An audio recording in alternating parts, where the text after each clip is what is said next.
औज़ुबिल्लाह मिनश्शैतानिर्रजीम बिस्मिल्लाहिर्रहमानिर्रहीम अल्हम्दुलिल्लाहि रब्बिल आलमीन अस्सलातु वस्सलाम अला अशरफिल अंबियाए वल मुरसलीन सय्यदिना व मौलाना व मौला सकलैन महबूब रब्बिल मशरक़ैन वल मग़रबैन जद्दिल हसन वल हुसैन अबिल क़ासिमिल मुस्तफ़ा मुहम्मद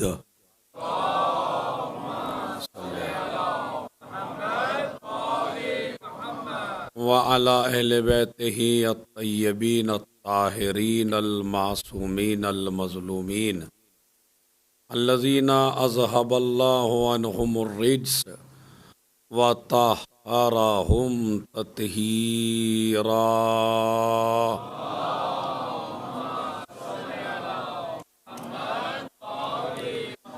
व लअनतुल्लाहि अला आदाइहि मजमईन मिन यौमिना हाज़ा इला क़याम यौमिद्दीन।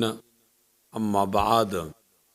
क़ाल रसूलुल्लाह सल्लल्लाहु अलैहि व आलिहि वसल्लम सतुदफ़नु बज़अतुम मिन्नी बेखुरासान ला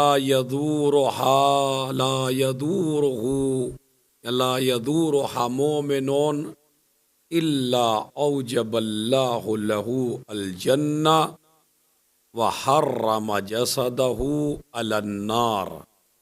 वक़ाल अल इमामुर रिज़ा अलैहिस्सलातु वस्सलाम ला यकूनुल मुअमिनु मुमिनन हत्ता यकून फ़ीहि सलासु ख़िसाल सुन्नतुम मिर रब्बि व सुन्नतुम मिन नबिय्यि व सुन्नतुम मिन वलिय्यि व अम्मा सुन्नतु मिर रब्बिही फ़कितमानुस्सिर व अम्मा सुन्नतु मिन नबिय्यिही फ़मदारातुन्नास व अम्मा सुन्नतु मिन वलिय्यिही फ़स्सब्रु फ़िल बासाई वज़्ज़र्रा। सलावत भेजने मोहम्मद और आले मोहम्मद पर।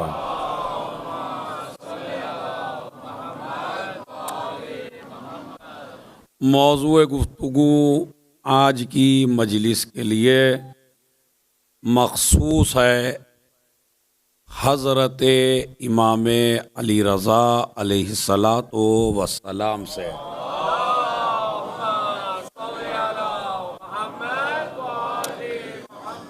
इस इमाम से हमारा बड़ा गहरा राबता है और बड़ा गहरा रिश्ता है।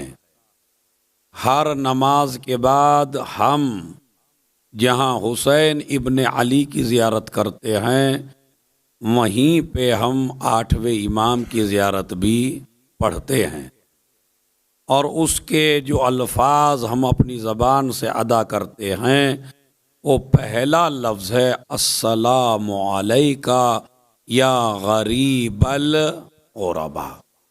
इस लफ्ज़ गरीब की तशरीह करने से पहले मैं आप हज़रात को खाली तबर्रुकन उस रिवायत का तर्जुमा कर दूं कि जो नबी ने इरशाद फरमाई। नबी ने फरमाया जो इन सतुदफ़नु बज़अतुम मिन्नी बे अर्ज़ खुरासान, मेरे बदन का एक टुकड़ा या मेरा टुकड़ा खुरासान में दफन किया जाएगा। अभी खबर दे रहे हैं पैगंबर अकरम कि मेरा एक टुकड़ा खुरासान में दफन किया जाएगा और मेरे उस टुकड़े की कोई मोमिन ज़ियारत नहीं करेगा मगर अल्लाह उसे 2 तोहफ़े इनायत फरमाएगा। जो भी ज़ियारत करेगा मेरे 8वें हादी की अल्लाह उसको 2 तोहफ़े इनायत फरमाएगा। अब तोहफ़ों को आपको कैसे लेना है आप खुद देख लीजिए। औजबल्लाहु लहू अल जन्ना व हर्रम जसदहू अलन्नार। अल्लाह इस ज़ाइर के ऊपर जन्नत को वाजिब कर देगा, जहन्नम को हराम कर देगा। ये दो तोहफे हैं जो आपको मिलते हैं रसूलुल्लाह की तरफ से। किसकी ज़ियारत पर? 8वें इमाम की, इमाम अली रज़ा अलैहिस्सलातु वस्सलाम।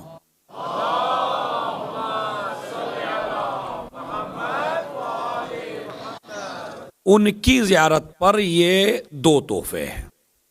फिर दूसरी हदीस वो भी मौजूद है मफातिहुल जिनान में, उसमें इरशाद होता है सतुदफनु बज़अतु मिन्नी बेखुरासान, मेरा एक बेटा, मेरा एक टुकड़ा खुरासान में दफन किया जाएगा और कोई भी इंसान उसकी ज़ियारत नहीं करेगा मगर ये कि अल्लाह उसकी परेशानियों को दूर करेगा और अल्लाह उसे गुनाहों से पाक कर देगा। अब कितने तोहफे हो गए इमाम की ज़ियारत के? 4। पहला तोहफा जन्नत वाजिब होती है, दूसरा तोहफा जहन्नम हराम होता है, तीसरा तोहफा सारे गुनाह माफ होते हैं, चौथा तोहफा हर परेशानी और हर मुसीबत टल जाती है, इसलिए कि अली का अली बेटा है। मैं तवज्जो चाहता हूं, अली का अली बेटा है, तो लिहाजा 4 तोहफे हैं। बल्कि खुद इरशाद फरमाया अबलिग शीअती, रावी से कहा अबलिग शीअती इन ज़ियारती तअदिलु इंदल्लाह अल्फ हज्जा, जाके खबर दे दो मेरे चाहने वालों को कि मेरी ज़ियारत का सवाब 1000 हज के बराबर है। कहीं है 70 हज्जा, 70 हज के बराबर है। तो ज़ियारत के कितने तोहफे हो गए? हज के बराबर है आपकी ज़ियारत। गुनाहों का जहां तक मसला है, ये जो आइम्मा के दरबार हैं, मौला हुसैन का दरबार, मौला अली का दरबार, मौला कासिम का दरबार, मौला अली रज़ा का दरबार, मौला मोहम्मद तक़ी अलैहिस्सलातु वस्सलाम, इमाम अली नक़ी का दरबार, इमाम हसन अस्करी का दरबार, ये जो सारे दरबार हैं ना, ये जो रोज़े हैं, ये एक एक इमाम का दरबार है। खाली आपको ईमान के साथ जाना है, करीम की औलाद है, क्या क्या ना मिलेगा। सलावत भेजे मोहम्मद और आले मोहम्मद।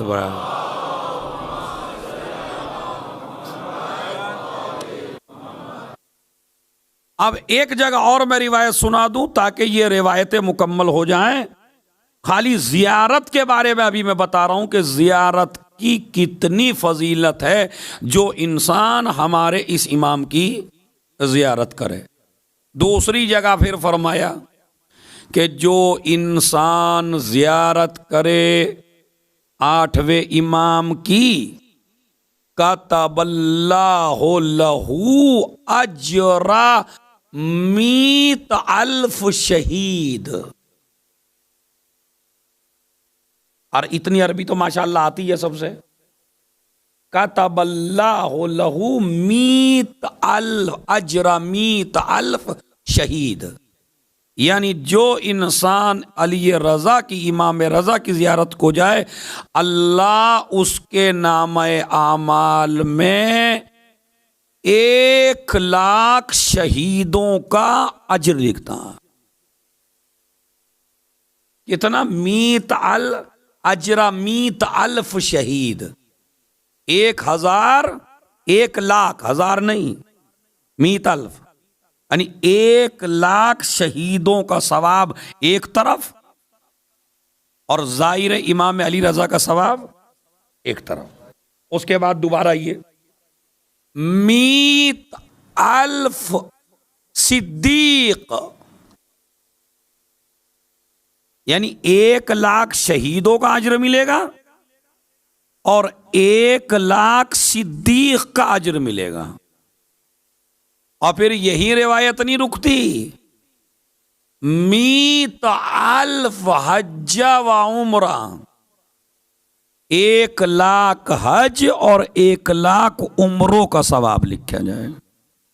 और खाली रिवायत यहां नहीं रुकती, मीत अल्फ मुजाहिद, जितना 1 लाख मुजाहिदों को मिलेगा इतना इमाम रजा अलैहिस्सलाम के जाहिर को मिलेगा। अब ये मीत अल्फ मीत अल्फ मीत अल्फ मीत अल्फ, माशाअल्लाह इतना तो अरबी ग्रामर जानने वाला मजमा है। 1 लाख शहीदों का, 1 लाख सिद्दीकीन का, 1 लाख मुजाहिदों का, 1 लाख हज का, 1 लाख उम्रे का सवाब मिलेगा उसे कि जो जाहिर हो हमारे इस इमाम का। उधर 4 तोहफे मैंने पहले बयान कर दिए, इधर खुद फिर एक हदीस और सुनाता हूं। जरा ऐसी हदीस सुनाता हूं कि आप मगन हो जाएंगे इंशाअल्लाह। सलावत पढ़े मोहम्मद और आले मोहम्मद। सुनिए, और आपको भी अंदाजा होगा कि मैं कितनी मेहनत करके आया हूं आपके लिए। ये तोहफे मिल रहे हैं आपको किसके? जियारत इमाम अली रज़ा अलैहिस्सलातु वस्सलाम के।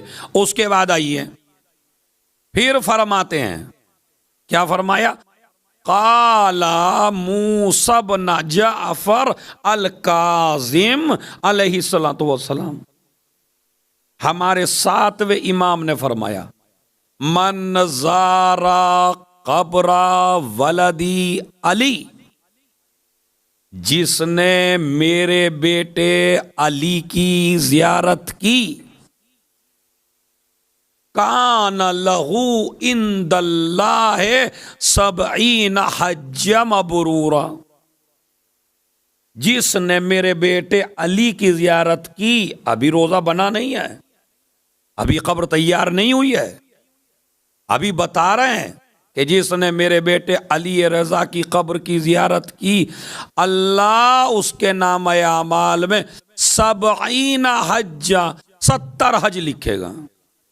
अच्छा, ये हमको बड़ा आसान सा लग रहा है 70 हज। जरा एक हज करके जाना आप, एक हज करने के लिए जाइए आप, कितने लाख रुपए लगेंगे यहां से शारजा से? है कोई जिसको अंदाजा हो?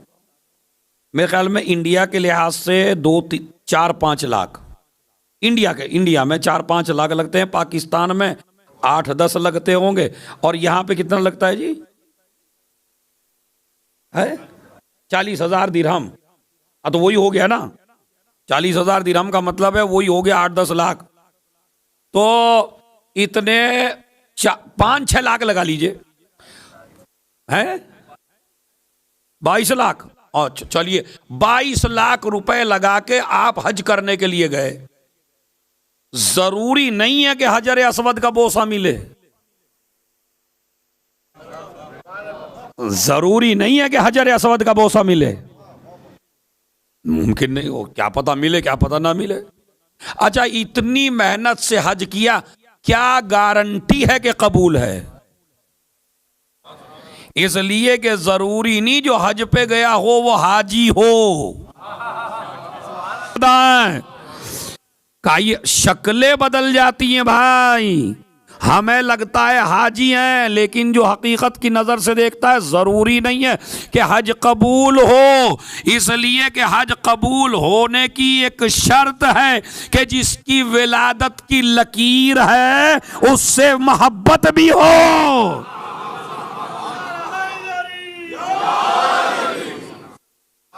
सलावत भेजे मोहम्मद और आले मोहम्मद भाई।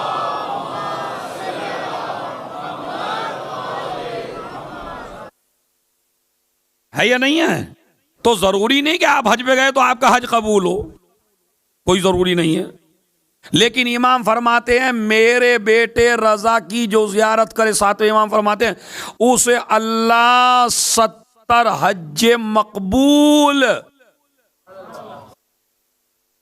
यानी वो हज जो मकबूल हैं उनका सवाब है।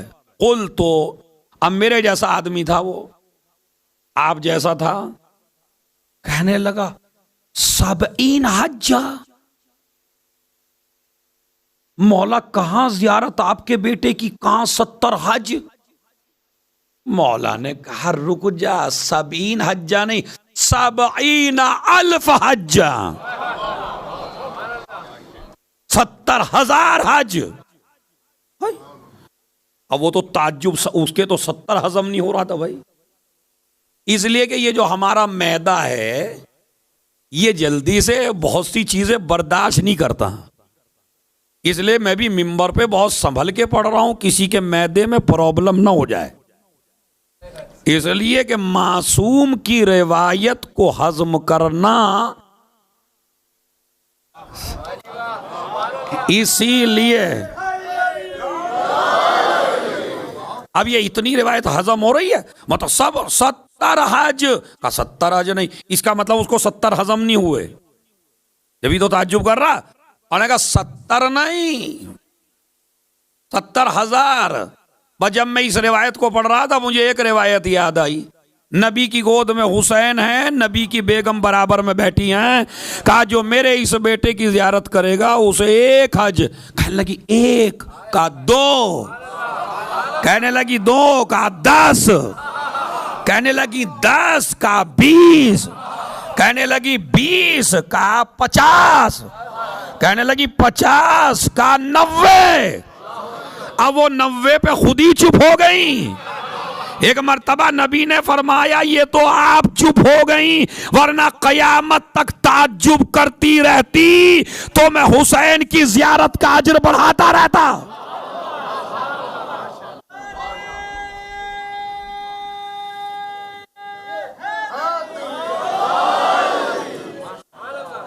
सलावत पढ़े मोहम्मद और आले मोहम्मद पढ़े।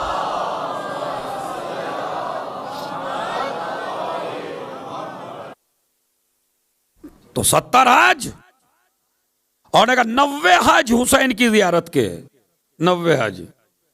अल्लामा हिल्ली ने 2 रिवायतें पढ़ी ताकि मैं अपने उस मौजू को भी निभाता चलूं कि जो भी जैनब की जियारत करेगा या जैनब को रोएगा उसको वही सवाब मिलेगा कि जो हुसैन के मसाइब पे रोने का है और हुसैन की जियारत का है, ताकि वो मौजू भी मुकम्मल होता रहे मेरा और ये भी मौजू मुकम्मल होता रहे।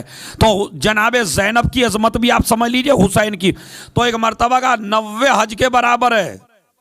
और एक रिवायत और पढ़ी अल्लामा हिल्ली ने कि जो जिस इंसान की आंख में मच्छर के पर के बराबर भी आंसू आ जाए और वो रुखसार तक आ जाए, अगर ये आंसू जहन्नम पर गिर जाए लाअतफ़अत हर रहा, तो ये जहन्नम की आग को ठंडा कर सकता है। एक अश्के आज़ा, एक आंसू अगर गिर जाए कहाँ पर, जहन, मगर आंसू मारिफत के साथ हो, आंसू उनको इमाम मानने के साथ हो, आंसू उनकी मारिफत के साथ हो, तो अगर आंसू निकला है तो किसके बराबर है, जहन्नम की आग को ठंडा कर सकता है। अब मैं एक जुमला कह रहा हूं आपसे, जिसको दाद देनी है वो खूब दे ले, शुरू में ही बहुत बढ़िया मौका दे रहा हूं मैं। ये आंसू किसका है, आप ही की आंख का तो है। तो आपकी आंख के पानी में इतना दम कैसे आया, मामा ने तो लफ्ज कह दिया भाई, आपकी आंख के आंसू में इतना दम कैसे आया कि जहन्नम की आग ठंडी कर दे। तो कहने लगे जनाब आम आंसू नहीं है, ये हुसैन की मोहब्बत की अलामत है। मैंने लफ्ज कह दिया हुसैन की मोहब्बत की अलामत है। मैंने कहा फिर भाई होश के नाखून लो ना, अगर एक आंसू हुसैन की मोहब्बत की अलामत हो वो तो जहन्नम ठंडी कर दे, तो अगर मोहब्बत हुसैन, एक सलावत भेजे मोहम्मद और आले मोहम्मद पर।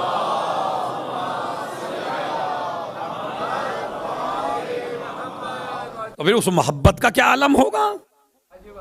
चलिए, अल्लामा हिल्ली ने इन दोनों रिवायतों को पढ़ा, पढ़ने के बाद शक थोड़ा अल्लामा हिल्ली को, अब इसे शक अपने जैसा शक ना समझिए, इसलिए कि वो चाहते थे कि मेरे इल्म में, जैसे इब्राहिम ने कहा था, परवरदिगार इत्मीनान तो है लेकिन इत्मीनान कल्ब चाहता हूं। इसी तरह अल्लामा हिल्ली अलग मस्जिद सहला चले गए अमल करने के लिए। मस्जिद सहला वो मस्जिद है जो इमाम जमाना का घर बनेगी इमाम जमाना के दौर में।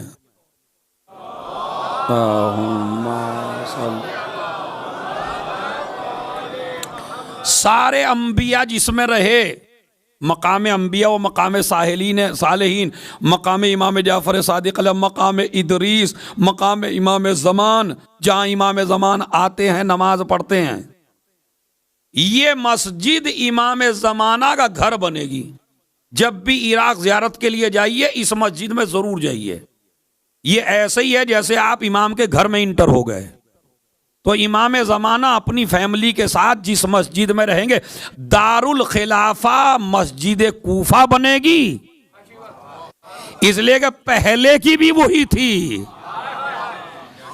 और मस्जिद सहला घर बनेगी इमाम ज़मान का। तो मस्जिद सहला में गए, 40 दिन तक अमल किया, कुछ नहीं हुआ। रास्ते में एक शख्स घोड़े सवार मिला, कहने लगा क्या हुआ? कहा 40 दिन तक अमल किया था, एक रिवायत समझ में नहीं आ रही। तो उन्होंने कहा क्या रिवायत है अल्लामा हिल्ली? अभी नहीं यही समझना चाहिए, नहीं समझना चाहिए कि अल्लामा हिल्ली जो कह रहा है बगैर पहचाने। मगर इमाम से जिस वक्त मुलाकात होती है किसी मोमिन की, तो इमाम उसके जहन पे कंट्रोल कर लेते हैं। यानी तुम सोच भी नहीं सकते अपनी मर्जी से, हमारा कमांड है तुम्हारे जहन पर। तो लिहाजा वो सोचते ही नहीं इस तरफ के ये इमाम भी हो सकता। उन्होंने एक मसला कहा, वो हल कर दिया, दूसरा हुआ वो हल कर दिया, तीसरा हुआ वो हल कर दिया। जिंदगी के सारे सख्त मसाइल पूछ लिए, उन्हें बगैर सोचे सारे हल कर दिए, तब भी जहन में नहीं आता कोई है इमाम। नहीं, कहने लगा क्या मसला है? का मसला ये है कि एक तरफ इतनी रिवायात हैं ज़ियारत के बारे में। अब इसको मैं इसलिए पढ़ रहा हूँ ताकि ये जो इमाम रज़ा अलैहिस्सलाम की ज़ियारत के मैंने सवाब बताए, ताकि आपको शक ना हो जाए। तो इसलिए मैं आपको कह रहा हूँ कि अल्लामा हिल्ली ने फिर ये कहा कि ये रिवायत है कि आंसू अगर मच्छर के बराबर आ जाए तो वो एक मसला। दूसरा मसला 90 हज 1 लाख हज, ये कैसे हो सकता है कि एक ज़ियारत 1 लाख हज के बराबर हो जाए मसलन, या 90 हज के बराबर हो जाए। अब वो जो घोड़े सवार था उसने कहा अच्छा एक बात बताओ, एक हिकायत सुनाते हैं आपको। का सुनाइए। एक बादशाह शिकार के लिए गया, रास्ता भटक गया, खाने को कुछ नहीं था, रास्ता भटका तो एक ज़ईफ़ा मिली। ज़ईफ़ा के पास एक बकरी थी जो उसकी पूरी जिंदगी का सहारा थी।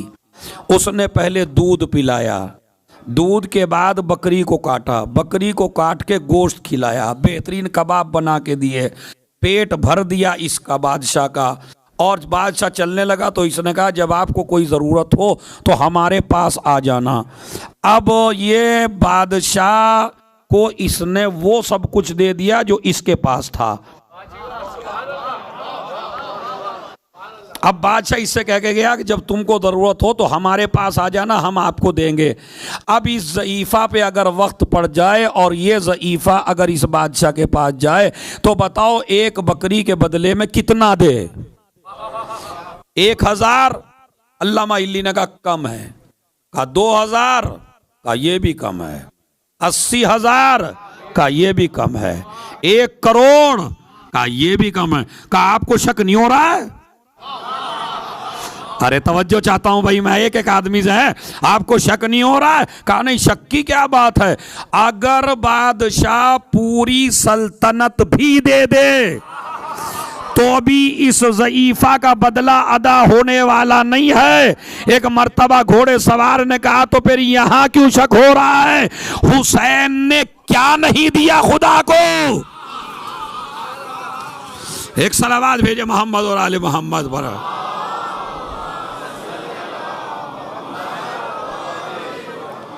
थोड़ा थोड़ा सलावात पढ़ते हुए आगे बाजे, थोड़ा थोड़ा पढ़ जाए बस, एक सलावात पढ़ते हुए मोहम्मद और आले।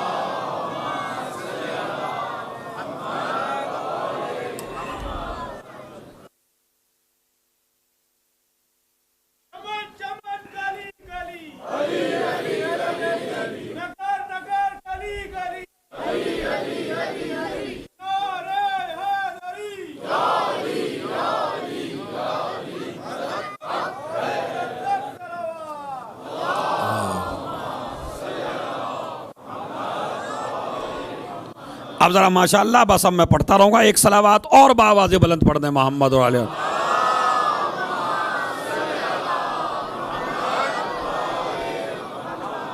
समझ रहे हैं जवानों? बात समझ में आ रही? बिल्कुल मंतिकी बात है कि ये बताइए, एक आदमी पे आपने पहले एहसान किया, एक आदमी उसका बदला दे, तो ज्यादा अजर किसको मिलेगा? जिसने पहल की है। तो अल्लामा हिल्ली आप शक में क्यों हैं? जब हुसैन ने अल्लाह को सब कुछ दे दिया, तो अब अल्लाह के लिए भी जरूरी है कि जो कुछ अल्लाह के पास है वो हुसैन को दे दे। अब समझ में आए कि रसूल ने कहा बेटे नसीब में नहीं है, हुसैन ने कहा हमने दे दिए। सलावात भेजे मोहम्मद और आले मोहम्मद वाले।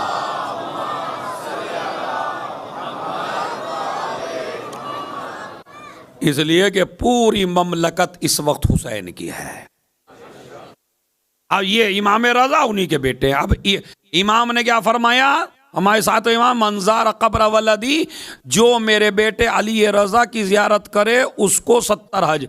रावी ने कहा 70, इमाम ने कहा 70 अल्फ, 70,000। अब वो कहने का 70,000। मौला ने कहा रुब हज्जतिल्ला तुकबल। अरे हज की तो पोजीशन ये है, कभी कबूल होता है कभी कबूल नहीं होता। का फिर काना कमंजार अल्लाह फिल अर्श, मेरे बेटे की जियारत ऐसे ही है जैसे अल्लाह की जियारत अर्श पर।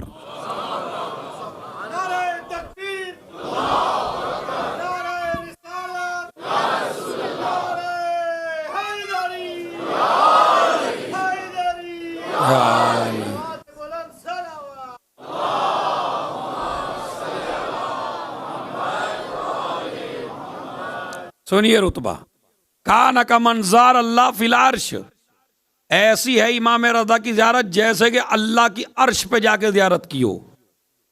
उसने कहा अल्लाह की जियारत अर्श पर? अभी ताज्जुब करता जा रहा।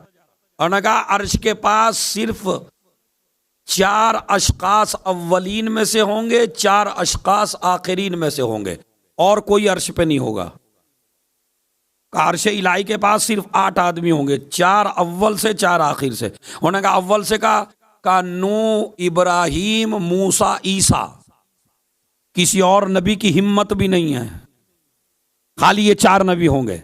और 4 आखिरीन में से कहा मोहम्मद, अली, हसन, हुसैन, ये 4 आखिरीन में से होंगे। और उसके बाद एक रस्सी को बांधा जाएगा अर्श में, फिर उसके बाद हमको बिठाया जाएगा जहां, अब यह है आपका शरफ, चाहे जितना खुश हो लिए, जहां हम बैठेंगे वहां हमारे जाहिर बैठेंगे। इमाम फरमाते हैं जहां हम बैठेंगे वहां हमारे जाहिर बैठेंगे। फिर वो जुमला जो आपको समझना है, और सबसे आला मकाम पर वो बैठेंगे जो मेरे बेटे के जाहिर होंगे। यहां लाना था मुझे और वो मैं आपको ले आया।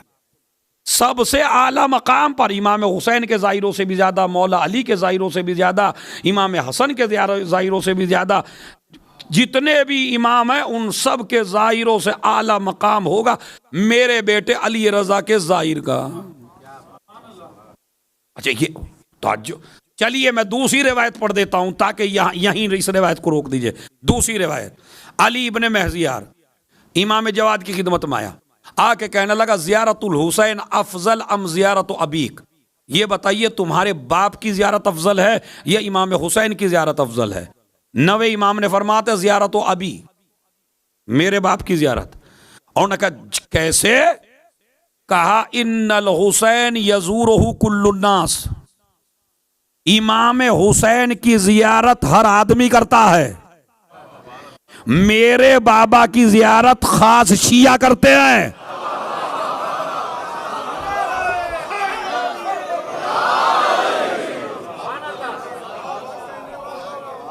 सलावात भेज दे मोहम्मद और आले मोहम्मद।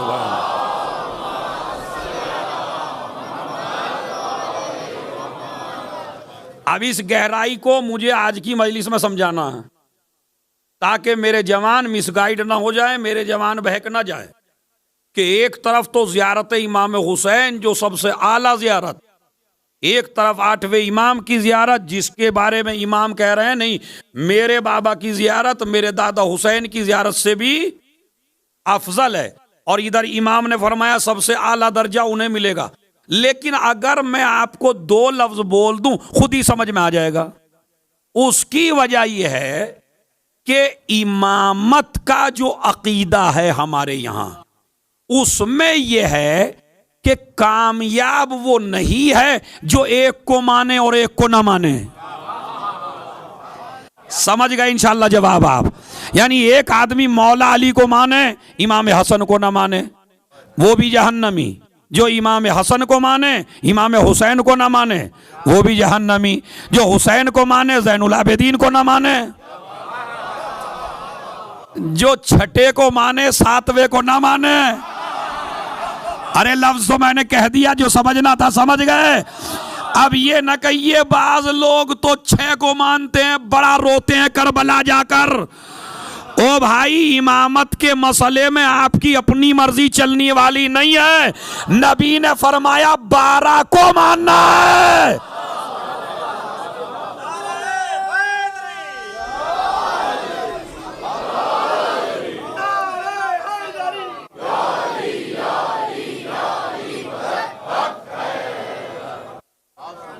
अब समझे इमाम का मकसद क्या है। मेरे बाबा की खबर पे खास आते हैं, इमाम हुसैन की कब्र पर वो भी जाते हैं जो 12 को मानते हैं, और वो भी जाते हैं जो 12 को नहीं मानते हैं।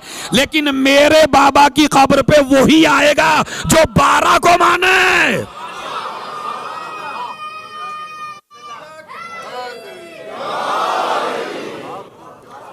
सलावात भेज दे मोहम्मद और आले मोहम्मद।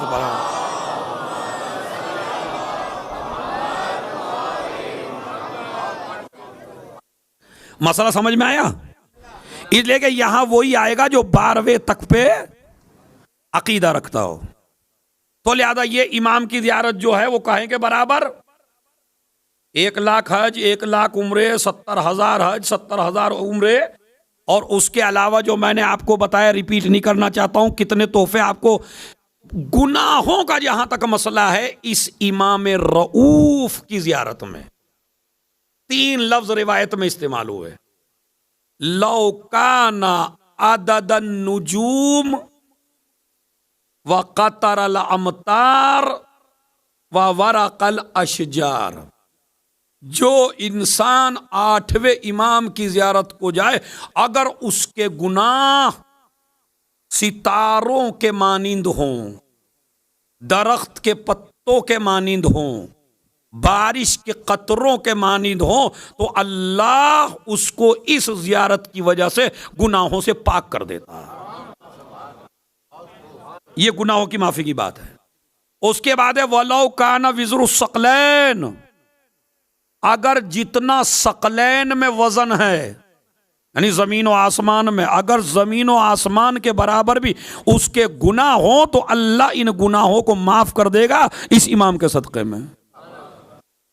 अब समझे कितना इमाम रऊफ है, और दुनिया में भी जामिन है,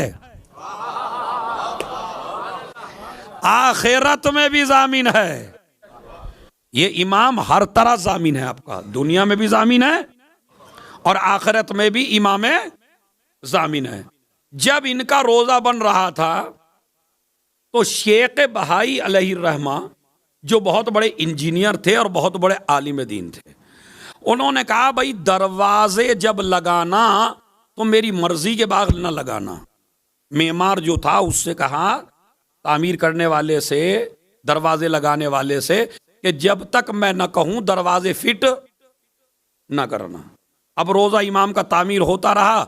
अब जब दरवाजे लगने की बात आई तो शेख भाई कहीं गए हुए थे किसी शहर में। अब कहा जब तक दरवाजे फिट नहीं करना जब तक कि हम आपसे न कह दें। अब रात को इमाम रज़ा ख्वाब में आए इस मेमार के, दरवाजे फिट कर दो। उसने कहा, सुबह को उठा, इरादा क्या, कहने लगा नहीं अगर इंजीनियर साहब आएंगे फिर कहेंगे मेरी मर्जी के बगैर क्यों लगाए, तो लिहाजा दूसरे दिन फिर सो गया, नहीं लगाए। दूसरे दिन फिर इमाम आए, कहने लगे लगाओ दरवाजे। ये तुम्हारी मोहब्बत है, खुदा की कसम। आज तक आपने जाकिरीन से यही सुना कि हमें इमामों से कितनी मोहब्बत है, तुमको तो देखिए इमामों को आपसे कितनी मोहब्बत है। कभी ये मौजू भी तो मिंबर पे आए कि हमारे इमामों को हमसे कितनी मोहब्बत है। तो अब इमाम ने कहा लगा दो दरवाजे, फिट कर दो। उन्होंने दूसरे दिन भी लगाए। तीसरे दिन इमाम गुस्से में आए, लगाओ दरवाजे, फिट करो। उन्होंने कहा मौला वो मना करके गए हैं, कहा रोजा उसका नहीं है। एक एक आदमी से तवज्जो करता हूं, रोजा उसका नहीं है, फिट करो दरवाजे। वो गया, दरवाजे फिट हुए। 3-4 दिन के बाद वो आए। जब हम मना करके गए थे तेरी क्या मजाल थी दरवाजे फिट करने के। और उन्होंने कहा जी मैं आपकी बात मानूं या इमाम रजा की बात मानूं। इमाम रजा का मतलब मुझे तो खाम में आगे का फिट कर दो। अच्छा उसने कहा कि ये बताइए, अब ये सोए रात में, हाँ मौला ने फिट करवा दिए, मेरे आए बगैर गए, ख्वाब में देखा इमाम को, शेख भाई नाराज ना हो हमने फिट करवाए, हमने, मौला आपने क्यों फिट करवा दिए। कहा तुम रखना क्या चाहते थे। तो उन्होंने चूंकि बहुत बड़े आमिल थे, उन्होंने एक तावीज तैयार किया था और वो तावीज हर दरवाजे में फिट करना चाहते थे कि ताकि कोई भी आदमी जो गुनहगार हो जब वो दरवाजे में कदम रखे तो उसके दिल में घबराहट हो और वो रोजे के अंदर न जा सके।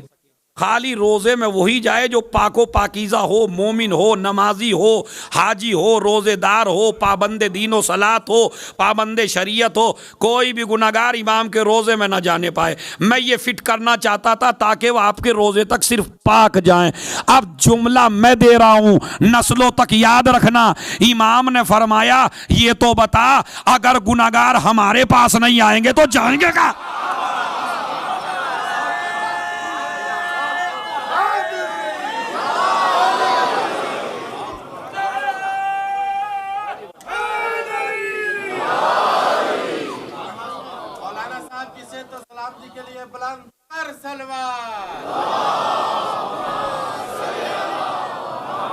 या भी रुक जाए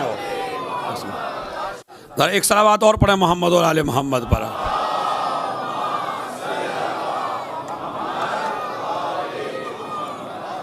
समझ गए कितने रहीम हैं। अरे भाई शेख भाई ये तो बताओ अगर ये गुनाहगार हमारे दरवाजे पे नहीं आएंगे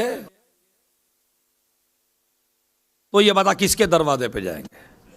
तो ये हमारे दरबार है ही इसीलिए ताकि गुनाहगार आए, गुनाहों से पाक होके जाएं। खुदा की कसम अगर ये न होते तो हम बारगाह खुदा में मुंह दिखाने के लायक न होते। और कितने बड़े बड़े मुजरिम गुनाह करने के बाद गुनाहों के दलदल में फंस जाते हैं। मसलन हम और आप गुनाहगार हैं, अगर मैं आपको ये कहूं आप माफ होने वाले नहीं हैं, जैसे बाज़ ज़ाकिरीन हैं बेचारे वो ऐसी मजलिस पढ़ देते हैं कि जो मजमा बैठा हुआ होता है वो अगले दिन सोचता है यार ये क्या पढ़ दिया इन्होंने, मैं तो बख्शा जाने वाला हूं ही नहीं बिल्कुल। यानी उसका शुगर भी बढ़ा देते हैं और उसका बीपी भी बढ़ा देते हैं। तो बाज़ खिताब ऐसे हो जाते हैं, इसीलिए अल्लाह ने अपने नबी को बशीर भी बनाया, नज़ीर भी बनाया। मेरे नबी इन्हें बशारत भी दो, इन्हें डराओ भी, इतना ना डरा देना। मसलन मैं एक जैसे ये इसको जानता हूं मैं शुरू से, तुमको मतलब मैं कह दूं तुम माफी नहीं हो सकते आप, बस किसी को मैं कह दूं भाई आप बिल्कुल आपने तो ऐसा गुनाह कर दिया, हाँ माफी नहीं हो सकते, बिल्कुल मुमकिन नहीं है आपका गुनाह से आए। तो अब ये कहां जाए बेचारा, ये कहेगा यार तो फिर ऐसा है मैं अपनी मर्जी क्यों ना चलाऊं, अभी तो मैंने कुछ ही गुनाह किए हैं, जब मैं इन्हीं में नहीं माफ हो रहा और जब मुझे माफ होना ही नहीं है तो मैं तो अपनी मर्जी से चाहे जितने गुनाह करूंगा। तो बड़े से बड़ा मुजरिम मायूसी के और गुनाहों के, अब मैं जुमला दे रहा हूं आपको, गुनाहों के दलदल में फंस जाता कि बड़ा मुजरिम माफ कैसे होता है। हर गुनाहगार गुनाहों के दलदल में फंस जाते अगर हुसैन हुर को माफ न करते।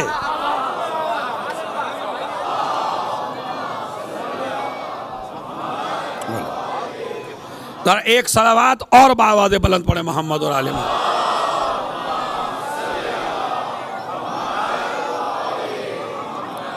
हमें गुजारिश है ज़्यादा से ज़्यादा मजलिस में आए, चूँकि 4 खिताब रह गए हैं, 4 मजालिस रह गई हैं जो सिद्दीक़ा ताहिरा हज़रत जनाब ज़ैनब कुबरा सलामुल्लाह अलैहा पर मुस्तकिल चल रही है। सलावत पढ़े मोहम्मद और आले मोहम्मद पर।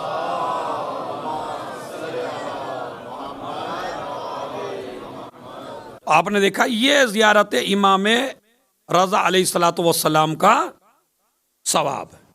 और उसके बाद आप कहते हैं अस्सलामु अलैका, ये तो वो है जो ज़ियारत करने के लिए चले जाएं, लेकिन ये इमाम इतने करीम हैं कि अगर आप ज़ियारत के लिए न जा सकें तो हम किसी बहरे इमाम के मानने वाले नहीं हैं।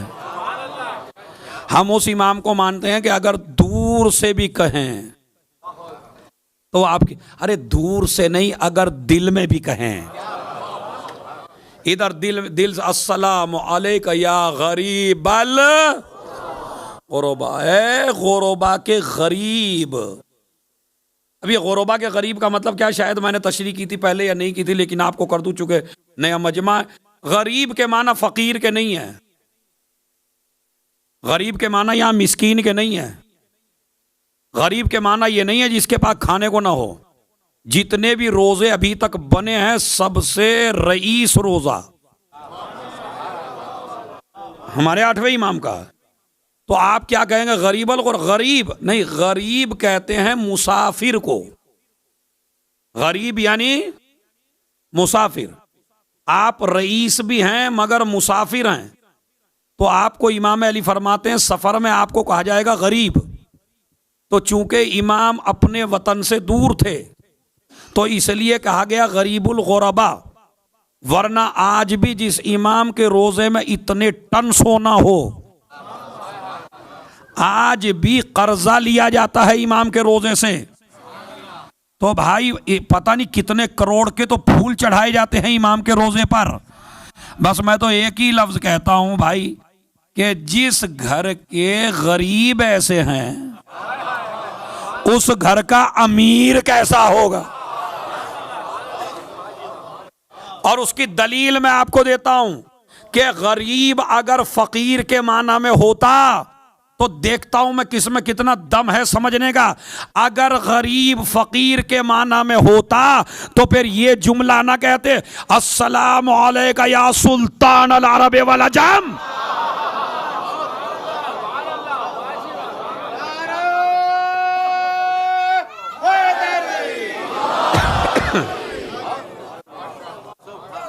सुल्तान अल अरब वल अजम, और ये ऐसा सुल्तान है कि जिसका इख्तदार कायनात की हर शय पर है। इमाम को वली अहद बनाया मामून ने, इमाम ने कहा हमारी शर्तें चलेंगी। अब वो चाहता था कि ये मजमे से अलग रहेंगे। इमाम अलैहिस्सलाम ने कहा ना तो हम तुम्हारी हुकूमत में कोई दखल अंदाजी करेंगे, न किसी को माजूल करेंगे, न किसी को दाखिल करेंगे, हम हुकूमत के मसाइल में नहीं बोले। कहा बस वली अहद बन के बैठ जाओ। अब ये समझता था वली अहद बनेंगे तो जिस तरह रईस आदमी के और वली अहद के पास ज्यादा मजमा नहीं जा पाता, कुछ ही लोग जा पाते हैं, तो इनका सिलसिला लोगों से टूट जाएगा मिलने का। इमाम ने कहा नहीं, मेरे दरबार में मेरी चलेगी। अब जैसे ही दरबार आया और खाना लगा दरबार में और सारे के सारे वज़रा बैठने लगे, जितने भी बड़े बड़े रईस थे सारे बैठने लगे, गुलाम बराबर में खड़ा है हर रईस के। इमाम ने कहा मैं नहीं खाऊंगा। उन्होंने कहा कब तक नहीं खाएंगे? कहा जब तक ये गुलाम साथ ना बैठे। सारे गुलामों को साथ बिठाया, कहने लगा अरे ये हमने क्या कर दिया, ये तो फकीरों से इतना मानूस है, गरीबों से इतना मानूस है, अपने साथ दस्तरखान पे बिठाता है। फिर कहने लगे बैयत करो। अब लोग आए, मामून की बैयत कर रहे हैं, इमाम की बैयत कर रहे हैं, ऐसे ऐसे कर करके, ऐसे आ रहे हैं हाथ रख के जा रहे हैं, ऐसे आ रहे हैं हाथ रख के जा रहे हैं। एक आया जो वाकईन शिया था मेरे मौला का, उसने इमाम के हाथ में हाथ ऐसे रखा, ऐसे।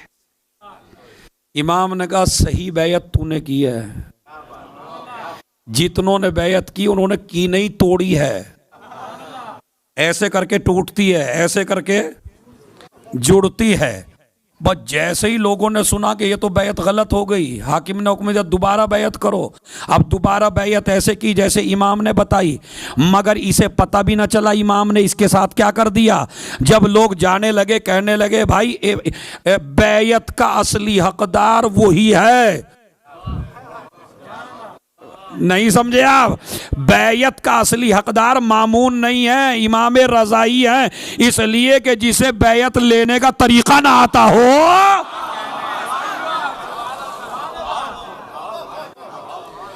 अरे भाई असल में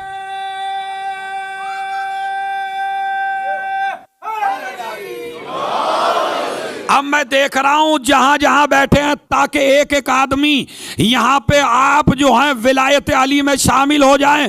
मैंने कहा भाई इनके अलावा बैयत का तरीका किसी को आता भी नहीं है, इसलिए कि जिसके बाप की बैयत गदीर में हो,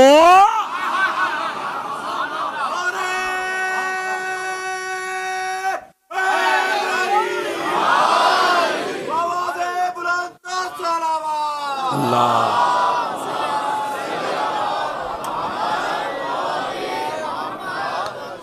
बैयत हो गई। बैयत हुई तो बारिश रुक गई। कई 3 दिन हो गए बारिश नहीं हुई, काफी दिन हो गए बारिश नहीं हुई। इमाम के जो दुश्मन थे उनको मौका मिला मामून को चढ़ाने का। पहले तो उससे कहने लगे तुमने गलत किया, ये अली के बेटे को क्यों दे दी खिलाफत, आपको देनी नहीं चाहिए थी, ये बड़ा गलत काम किया आपने, इन्हें वली अहद बना लिया आपने, बनी अब्बास से बनी अली की तरफ चली गई है, अली के लाडलों की तरफ, ये गलत हुआ। और ये तो बहुत ही गलत हुआ, अल्लाह को भी पसंद नहीं है। मामून कहने लगा अल्लाह को क्यों पसंद नहीं है? कहा बारिश जो रोक ली। ये ऐसे इत्तफाक होते हैं जैसे आपके आगे से बिल्ली गुजर जाए है? तो आप जल्दी से, आपकी बेगम आपको जाने नहीं देती कहीं, कहने लगे जी रुक के चलो, बिल्ली ने रास्ता काट लिया। अरे यार, अरे बिल्ली खुद सोच रही होगी तुमने काट दिया। सलावत भेजे मोहम्मद और आले मोहम्मद पर।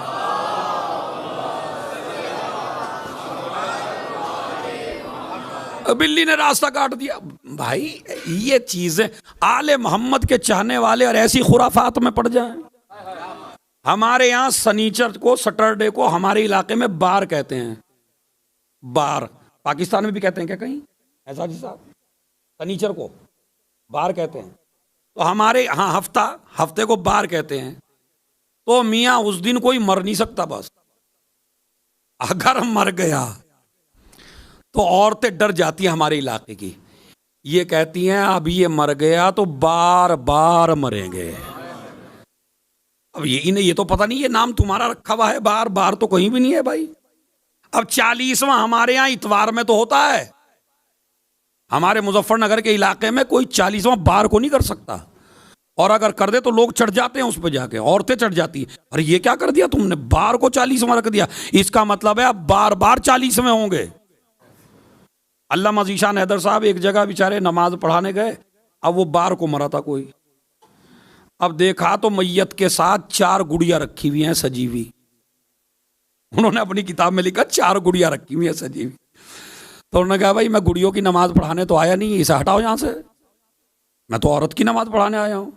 उसने कहा मौलाना रुको, अभी मौलाना रुको, मैं पूछ लेता हूँ अम्मा से। अब वो जो अम्मा मुजतहिद थी, वो जो दादी होती है, वो दादी से पूछा दादी मौलाना साहब नमाज नहीं पढ़ा रहे, कहले गुड़िया हटाओ। कहने लगे बेटा मौलवी बदल ले। सलावत पढ़े मोहम्मद और आले मोहम्मद। एक सलावत और पढ़े मोहम्मद और आले मोहम्मद।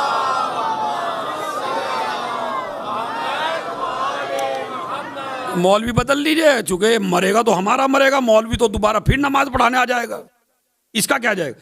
तो मैं कह रहा हूं जहालत से थोड़ा सा अपने आप को बचाइए। जो आले मोहम्मद के जिनका सहारा अली हो,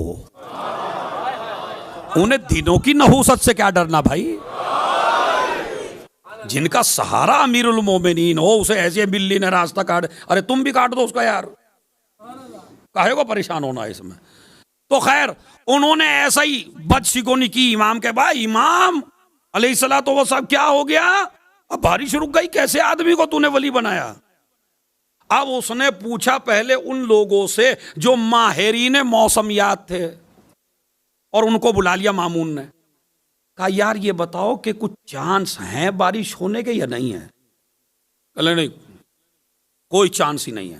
कहा गौर से देख लो। कहा कोई चांस ही नहीं है, बारिश ही नहीं होती अभी 1 महीने तक। कहा फिर देख लो, मैं तुमको और ज्यादा से ज्यादा सहूलत दूं, आपको बता दो माहिर मौसमियात कहते हैं बारिश होने वाली कोई सूरत नहीं है बारिश होने की। अब बुलाया इमाम रजा को, तुम तो दावा करते हो कि रसूल के बेटे हो और तुम्हारी दुआ मुस्तजाब है, नबी के बेटे हो, बारिश के लिए दुआ करो। इमाम ने कहा आज जुमे का दिन है, हम मंडे के दिन दुआ करेंगे। अब इसको मौका मिला इमाम को विलायत से उतारने का और माजल्ला माजल्ला इमाम को जलील करने का, कि देखो ये झूठ ऐलान करते हैं। उसने ऐलान कर दिया पूरी दुनिया में, जहां जहां उसकी ममलकत थी, सब लोग बारिश की वजह से परेशान थे कि भाई फरजंदे रसूल दुआ करेंगे, आइए। अब ये तो मुतमईन बैठा है ना कि माहिर मौसमियात ने कहा है बारिश होने वाली नहीं है। अब इसने और ज्यादा बुलाए, पूरा मजमा खचाखच भर गया, पूरी दुनिया आ गई, पूरे खलायक आ गए, पूरे शहर आ गए, पूरे गांव आ गए, बारिश की वजह से परेशान हैं। इमाम अलैहिस्सलाम ने दुआ के लिए हाथ उठाए और कहा परवरदिगार इल्लाहुम्मा इन्ना इन्नका अज़्ज़मता हक़्क़न अहलल बैत, पालने वाले आले मोहम्मद को तूने इज्जत से नवाजा है। और भाई मैं इतनी मेहनत से सुना रहा हूं आपको, क्या अल्लाह ने हमें आले मोहम्मद को नवाजा है और माबूद तूने हुक्म दिया है हमें वसीला बनाने का, और ये हमें वसीला बना रहे हैं। परवरदिगार बारिश नहीं हो रही है। अब जो दुआ की और बादल गरजने लगे, मामून परेशान, क्या हो रहा है, बादल गरज रहे हैं। माहिर मौसमियात को बुलाया, आप कहा नहीं जनाब बारिश तो होने वाली नहीं थी।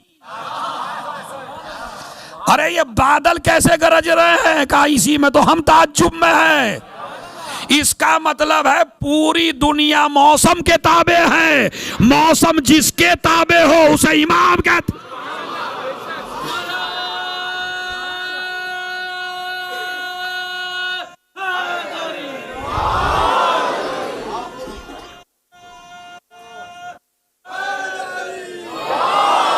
अभी तो इंशाल्लाह एक एक आदमी का हाथ उठेगा, जरा वो जुमला सुन लीजिए आप। चूंकि इमामत का जुमला मेरे में नहीं दम है इतना जो आपको उठा सकूं, मगर इमामत का जुमला है। इमाम फरमाते हैं पालने वाले इन पे बारिश नादिल फरमा। उधर माहिर मौसमियात कहते हैं पता तो नहीं था कि होने वाली, ऐसा लग रहा था नहीं होगी, बादल गरज रहे हैं, बिजली कड़क रही है। एक बादल आया, पूरा मजमा जाने लगा। इमाम ने कहा रुको यहीं, ये तुम्हारे शहर का नहीं है। अरे भाई मैं तवज्जो चाहता हूं, जहां जहां बैठे हैं सब लोग, तुम्हारे शहर का नहीं है, ये फला शहर का है, ये फला शहर का है, ये फला शहर का है। अरे चूंकि आए हैं हर शहर के, तो फैज भी तो सबको मिलेगा। 11 बादल आए, इमाम ने कहा ये भी नहीं है, ये भी नहीं है, ये। अरे इमाम को कैसे पता कि ये किस शहर का है? मैंने कहा जिसका दादा नस्लें देख के तलवार चला।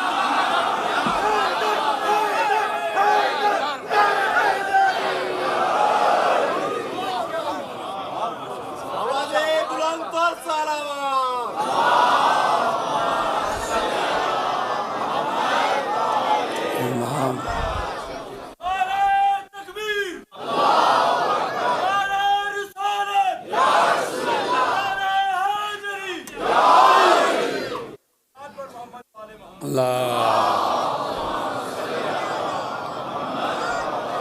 ये तुम्हारा नहीं है, ये तुम्हारा नहीं है। 11 बादल गए, आखिरी बादल आया 12वां।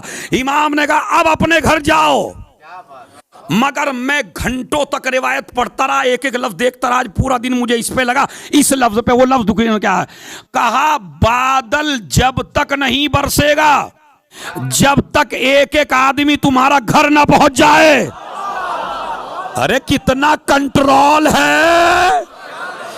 ये बादल जब तक नहीं बरसेगा, जब तक के तुम्हारा मजमा घर तक। इधर मजमा घर पहुंचा, इधर धुआंधार बारिश होने लगी, पूरी गलियां भर गई, पूरे शहर भर गए, हैवान सैराब हो गए, जमीन सैराब हो गई, इंसान सैराब हो गए। हर जगह कसीदा हो रहा है, इमाम हो तो ऐसा। और नहीं भाई, जरा मेरे साथ लग जाइए। इमाम हो तो ऐसा, वली हो तो ऐसा, रहबर हो तो ऐसा, कायद हो तो ऐसा। अरे ये ऐसा क्यों ना हो, इसका दादा भी।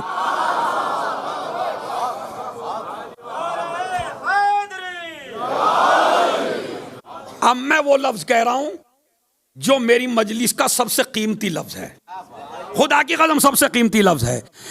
मजमे को मामून ने इसलिए बुलाया, जो खड़े हैं जरा वॉलंटियर से भी जरा तैयार रहे भाई, क्या, ताकि ये भी तो सुने कुछ। अभी तो ये लोगों को ही सुना दे, तो आज ये भी सुन लें। तो तमाम मजमे को बुलाया था इमाम को जलील करने के लिए। मर्द निकली, औरतें निकले, बूढ़े निकले, बच्चे निकले, दुश्मन निकले, दोस्त निकले। अल्लाह ने कहा बुलाने दो, अगर हमने भी मैदान गदीर ना बना दिया।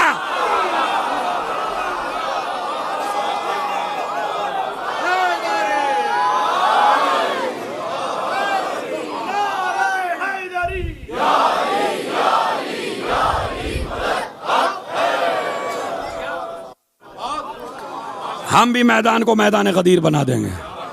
हर घर में इमाम का तज़किरा हो रहा है, हर घर में इमाम रज़ा का तज़किरा हो, जहां देखो इमाम का तज़किरा हो रहा है।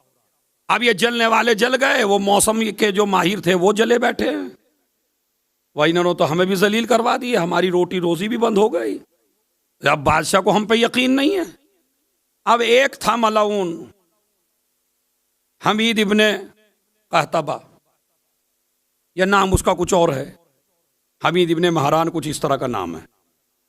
तो वो मलाउन कहने लगा ये क्या हुआ, बारिश तो होनी ही थी। देख रहे कहां से लाया निकाल के, वो बारिश का मौसम है, होनी थी। उसने कहा भाई मैंने माहिर मौसमियात से पूछा था, उन्होंने कहा नहीं होगी। कहे नहीं, उनको हिसाब गलत हो गया, इसमें इनका कमाल क्या है। कहने लगे तुम बुलाओ, दरबार में बुलाओ, हम जलील करेंगे इमाम रजा को। अब पूरा दरबार फिर सजा दिया गया, पूरा दरबार, बस आखिरी जुमले, पूरा दरबार फिर सज गया, पूरा दरबार। फिर बड़े बड़े वजीर, अब बड़े बड़े रईस आने लगे। उनने इमाम को खिताब करके कहा कि तुम अपने को बहुत ज्यादा बाफजीलत समझ रहे हो। इमाम ने कहा नहीं, लोग तुम्हारे बड़े तज़किरे कर रहे हैं। अब जुमला है, खुदा रिवायत है, रिवायत मेरा जुमला नहीं ना, जाकिर का नुक्ता, क्योंकि नुक्ते बहका देते हैं। नुक्तों पे ना चला करिए आप, ज्यादा रिवायत पे चला करिए। उन्होंने कहा कि मजमा इतना आ गया, तो हर जगह तुम्हारा तज़किरा हो रहा है, हर जगह लोग तुम्हें तारीफें कर रहे हैं, रोकते क्यों नहीं हो। इमाम ने कहा अगर लोग अल्लाह की नेमतों का तज़किरा करें, इसमें रोकने की क्या बात है। यानी इसका मतलब इमाम भी चाहते हैं हमारे फजाइल बयान हो। भाई लोग अल्लाह की नेमतों का तज़किरा कर रहे हैं। उन्होंने कहा कि अरे मौजज़ा तो वो था जो इब्राहिम ने दिखाया था। इमाम ने कहा मसलन क्या दिखाया था कि 4 परिंदे लाए थे, कूट दिया था, पहाड़ों पे रख दिया था, इशारा किया था, आवाज दी थी, परिंदे जिंदा हो गए थे। तो कहा फिर हमसे क्या चाहते हो। अब मामून ऐसे बैठा था और मसनद पे एक शेर की तस्वीर उधर थी, एक इधर थी, बीच में मामून बैठा था। सुनिए अभी, उसने कहा मैं तो जब जानूं कि जब तू इन 2 शेरों को हुक्म दे के ये मुझे खा जाए। अरे अली और औलादे अली का दुश्मन इनसे मांगता भी है तो मौत नहीं, ताकि अभी कुछ का हाथ रह गया, कुछ का हाथ उठने से रह गया तो बता दूं इसने कहा शेर को जिंदा कर दे, एक ने कहा पत्थर दे दे। कहने लगा इमाम से, ये जो दो शेर बने हैं इनको जिंदा करो, ये मुझे खा जाएं। इमाम ने कहा दो न कोमल फाजिर फफ्तरे सा, ये शेरों में तुम्हें हुक्म देता हूं, वो मसनद से निकले, निकलने के बाद शेर बने, शेर निकलने के बाद इसे खाया, खाने के बाद बढ़े मामून की तरफ, मौला इसे भी खा जाए। वो बेहोश होकर जमीन पे गिर गया। इमाम ने कहा रुको, जाओ अपनी जगह चले जाओ। फिर आके लग गए। अब मैं आपसे कहता हूं, ईसा का कमाल है बेजान में जान डालना। मिट्टी लाते थे, चिड़िया बनाते थे, उसे उड़ा देते थे, मगर ये धागों से बना है, ये धागों से बना है। इसका मतलब यह है जो वली होता है कायनात उसके हुक्म के तहत चलती है। अब बुलाया था इमाम को जलील करने के लिए, खुद ही तो इज्जो मन तशा व तो जिल्लो मन तशा, अल्लाह ही इज्जत देता है, अल्लाह ही। बस इंशाल्लाह मौजू कल आगे बढ़ेगा शहजादी के ऊपर। इंशाल्लाह आइए, सवेरे से आइए, ज़्यादा से ज़्यादा आइए अजीज़ों। आज का दिन और आज की रात मखसूस है गरीबुल गुरबा से। गुरबत में मारा जाने वाला इमाम। अजीज़ों, आले मोहम्मद के जितने फजाइल थे इतना ही लोगों ने सताया, बहुत ज़्यादा सताया। इमाम सज्जाद फरमाते हैं, अगर हमारे नाना रसूल कह के जाते इन्हें सताओ तो भी दुनिया इतना न सताती जितना अब सताया। कितना सताया मैं बताऊं आपको। इनके जनाजे बड़ी गुर्बत से उठे, हम उनके चाहने वाले हैं, हमारे जनाजे बड़ी शान से उठते हैं, लेकिन आले मोहम्मद के जनाजे बड़ी गुर्बत से उठे। मसलन रसूल के जनाजे में कुल 11 आदमी रोइए, ये लफ्ज काफी है रोने के लिए। रसूल के जनाजे में कुल 11 आदमी थे। चलिए, रसूल के में तो 11 थे, फातिमा के जनाजे में कुल 7 है। इतनी गुर्बत से रात को जनाजा उठा, और आप पे तो रोने पे पाबंदी नहीं है। बड़ा जुमला है। जहरा की तो मजलूमियत यह है कि बच्चे जोर से रो भी नहीं सकते, इसलिए अली ने कहा मेरे लाडलो ज्यादा तेज नहीं रोना, कहीं तुम्हारे रोने की आवाज बाहर ना पहुंच जाए और लोग समझ लें तुम्हारी माँ का जनाजा उठने वाला है। तो रिवायत कहती है बच्चों ने आस्तीने मुंह में दे ले।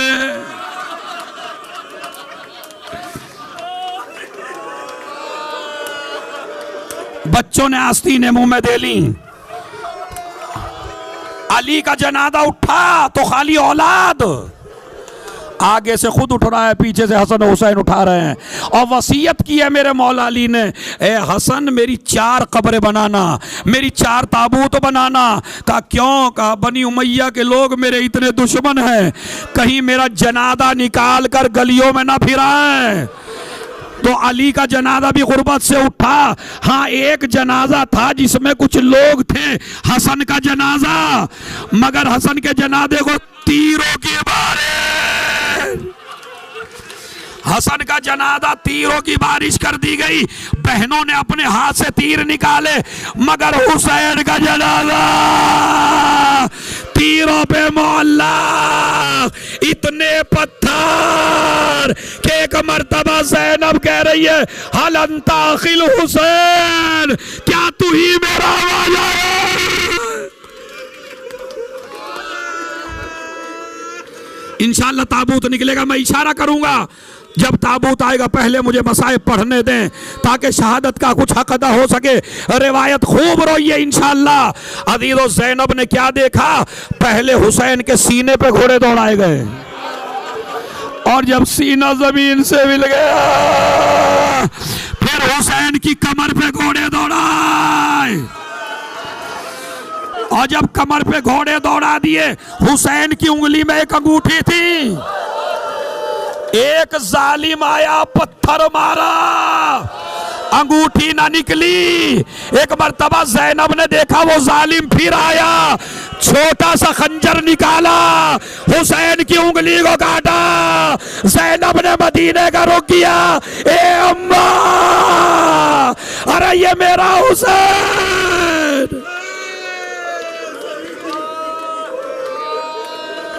हुसैन का जनाजा बड़ी गुर्बत से उठा। फिर 7वें इमाम का जनाजा बगदाद के पुल पे लाके रख दिए। ये राफजियों के इमाम का जनाजा है।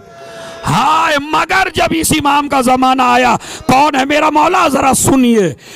पूरी जिंदगी जो हुसैन के गम में रोता रहा। जब मुहर्रम आ जाता था खाते नहीं थे, जब मुहर्रम आ जाता था बिस्तर पे नहीं लेटते थे, जब मुहर्रम आ जाता था घर में मजलिस करते थे इमाम रजा। रिवायत के अल्फाज है कि देबिल आया मुहर्रम में, इमाम ने कहा देबिल मुहर्रम आ गया है। कहा मौला मुहर्रम आ गया है। कहा देबिल तूने मेरे जद की शान में कोई मरसिया कहा? कहा मौला मैंने एक मरसिया कहा। कहा देबिल रुक जा, शाम को आना। देबिल को शाम को बुलाया। जरा सुनिए, देबिल को शाम को बुलाया और क्या किया, मजलिस का फर्श खुद बिछाया, मिंबर खुद तैयार किया, उधर से खवातीन के लिए पर्दा खींचा, इमाम नीचे बैठे। देबिल से कहा तू मरसिया पढ़। ये मरसिया वो है जिसमें इमाम को गश आ गया। पहले ही शेर पर कई दफा इमाम को गशाया, अफातिमो यबनतल खैर कूमी वंदबी नुजूम समावातिन बअर्जिन फलात। ए फातिमा जरा बकी से निकल के करबला में आइए। आसमान के सितारे जमीन पर बिखरे पड़े, कहीं अकबर का लाशा, कहीं ओनो मोहम्मद के लाशे, कहीं हबीब का लाशा, कहीं कासिम के टुकड़े, कहीं अब्बास के बाजू।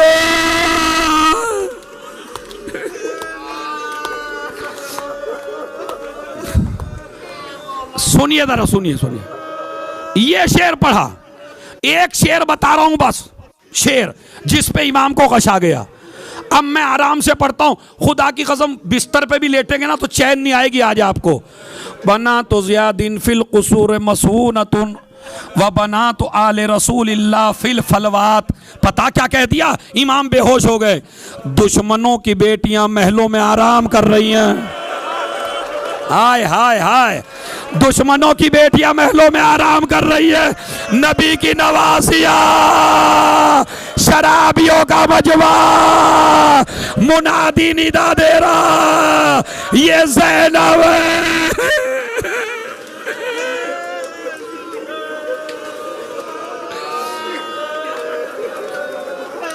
जरा सुनिए, जरा सुनिए।